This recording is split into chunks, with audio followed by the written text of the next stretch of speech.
tentar explicar um pouquinho essa parte aí do que pode ser feito para uma intervenção. A intervenção ela só pode ocorrer em 4 instâncias.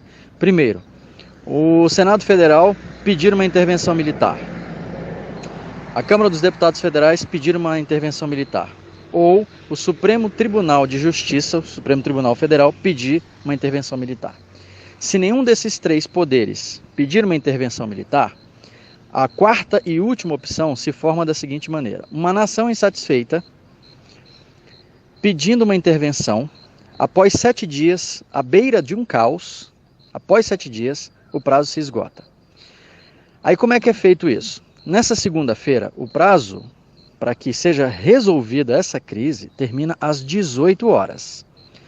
Ao passar do prazo, as Forças Armadas amparadas pela lei, elas têm que esperar mais 6 horas para tomarem uma medida de intervenção. Ou seja, então o prazo total final, sem apelação, termina à meia-noite de segunda para terça-feira. É assim que é feito. Entendeu? Então o que aconteceu? O que você acabou de falar nas suas palavras aí está corretíssimo. O Temer tentou de tudo fazer uma jogada, saiu da casinha dele lá numa boa hoje, foi se reunir no dia de domingo com sei lá quem, porque não mostraram quem são as lideranças que estão com ele lá.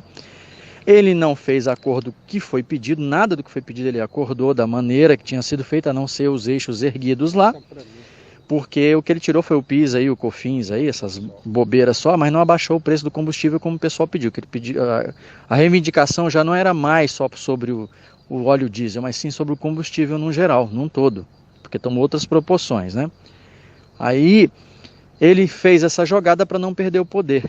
Então, se a população realmente sair para as ruas amanhã, fizer tudo o que fizer, de protesto, manifestação, se realmente, como foi divulgado, que o chefe da Polícia Federal com os outros chefes e delegados das subsecretarias regionais, subseções do Brasil se prontificaram também a entrar em greve, entra a Polícia Federal em greve, entra também o pessoal do sindicato da Petrobras, dos petroleiros, né? Eles vão entrar em greve amanhã também, por 72 horas, começando amanhã. Ou seja, o caos está instalado, a confusão está armada, o presidente cai. E se for o caso de eles não renunciarem, as Forças Armadas entrarem, elas renovam tudo. Tudo que você imaginar que tem que ser, tiver que ser renovado, ela vai renovar. Ela vai tirar o pessoal do Supremo Tribunal, porque eles têm poder na mão, amparados pela lei, tirar o pessoal do Supremo Tribunal, tirar o pessoal da Câmara dos Deputados Federal e tirar também o pessoal do Senado e nomear pessoas para exercer cargos que eles precisam nesses setores, certo? O que acontece que as pessoas às vezes não sabem, que são leigas? Todo mundo que faz parte de partido político, eles fazem parte de uma esquerda. O que é esquerda? É tudo que se opõe à Constituição em benefício próprio, usando de poder administrativo, que é o que faz o PMDB, PSDB, PT e uma corja de partidos.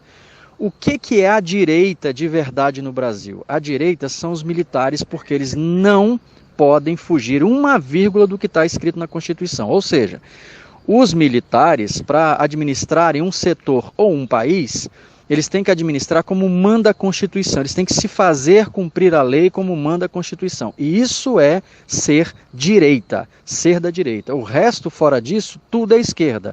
Por quê? Se aproveitam das leis para poder roubarem, criar novas leis e criar novas emendas para favorecer a si próprios e não a população, que é o que os partidos políticos vêm fazendo desde a época de 1985, quando o militarismo saiu do poder.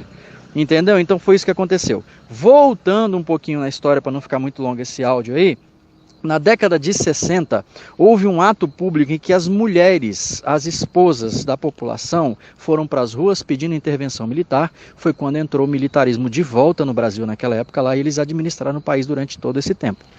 Entendeu? Então quem é que foi torturado? Porque eles torturaram muita gente. Porque proibiram isso, proibiram aquilo. Lógico, as pessoas que foram torturadas foram da esquerda, como a Dilma, como o Lula, como aquela repórter da televisão lá que foi torturada até lá no meu estado, lá porque eles iam contra as leis da Constituição que o Exército estava exigindo. Agora, coisas que ninguém lembra é que a gasolina, por exemplo, o combustível, passava 2 anos sem aumentar nos postos. E o combustível não aumentando, não aumentava preço no supermercado. A pessoa podia planejar uma vida, podia planejar uma compra de uma casa, de um carro, seja o que fosse. Hoje em dia, as Forças Armadas não são tão retrógradas ou atrasadas como elas eram antigamente, que elas não usam celular, computadores ou coisas parecidas. Hoje eles estão super atualizados, são pessoas formadas recentemente, são pessoas que estudam, pessoas que vivem no nosso meio, que vivem de tecnologia. Então eles não irão administrar o Brasil como eles administraram naquela época, com a cabeça tapada, com os olhos vendados, e sim com a cabeça aberta, é diferente. Por isso se pede uma intervenção. Eu sou a favor. Se for para limpar o Brasil, eu sou a favor.